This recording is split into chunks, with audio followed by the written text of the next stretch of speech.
రాగానే కరెంట్ 200 యూనిట్లు మీరు కరెంట్ బిల్లే కట్టొద్దు అన్నాడు. ఇప్పుడు రోహిత్ చెప్పినట్టు బిల్లులు కట్టొద్దు అన్నాడు, మళ్ళీ బిల్లులు ఎందుకు పంపిస్తున్నాడు? దయచేసి ఆలోచించమని చెప్తున్నా. ఈ మధ్య కొత్తగా ఏం నేర్చిండు, ఈ 2 లక్షలు రుణమాఫీ చేస్తా అన్నాడు కదా. ఈ 2 లక్షలు రుణమాఫీ కాకపోయేసరికి ఏ ఊరికి పోతే ఆ ఊరు దేవుని మీద ఒట్టు పెడుతున్నాడు, చూస్తున్నాం కదా. యాదగిరిగుట్ట పోతేనేమో నరసింహస్వామి మీద ఒట్టు పెట్టి, గద్వాలు పోతేనేమో అక్కడ అమ్మవారి మీద ఒట్టు పెట్టి, అక్కడ పోతేనేమో సిరిసిల్ల పోతేనేమో వేములవాడ దేవుడి మీద ఒట్టు పెట్టి, ఇప్పుడు ఏమనుకుంటున్నాడంటే మన పద్మనాభ స్వామి ఉన్నాడు కదా, అనంతగిరి పద్మనాభ స్వామి ఉన్నాడు కదా, బాబాయ్ ఇప్పుడు ఇక్కడెక్కడ వస్తాడో నా మీద ఒట్టేడ పెడతాడో, రాకుండా ఉంటే బాగుండు ఆగస్టు అయిందాక అనుకుంటున్నాడు. ఒకటి ఏం నడుస్తున్నదంటే ఈ 2-3 నెలల నుండి దేవుళ్ళ మీద ఒట్లు పెట్టుడు, కేసీఆర్ను తిట్టుడు, మైక్ పట్టుకుంటే కేసీఆర్ను తిట్టుడే తప్పిస్తే 5 నెలల నుండి ఏమైనా పని చేసిండ్రా? ఉదయం ఈవీఎం మిషన్లో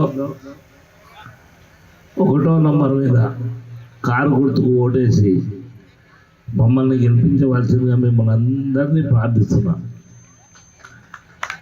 ఎందుకంటే ఇంతకుముందు చెప్పినట్టుగా మన పెద్దలు మాజీ ముఖ్యమంత్రి వర్యులు మీ మీద నమ్మకంతో తప్పకుండా చేవెళ్ళ ప్రాంతంలో బీసీలకు ఒక ఛాన్స్ ఇవ్వాలన్న ఉద్దేశంతో ఆయన నమ్మకాన్ని పెట్టి చేవెళ్ళ ప్రాంతంలో మరి పెద్దలు సత్యనారాయణ రెడ్డి గారు మిగతా మిత్రులందరికీ వాళ్ళ కోరిక మీద నాకు ఇవ్వడం జరిగింది. జిల్లా పరిషత్ చైర్మన్గా పనిచేసిన మీ అందరి యొక్క ఆశలకు, మీ అందరి యొక్క ఆశీర్వాదం కొరకు ఆ రోజు గ్రామాలను తిరగవలసిన అవసరం వచ్చింది. అన్ని ప్రాంతాలు తిరిగింది నేను.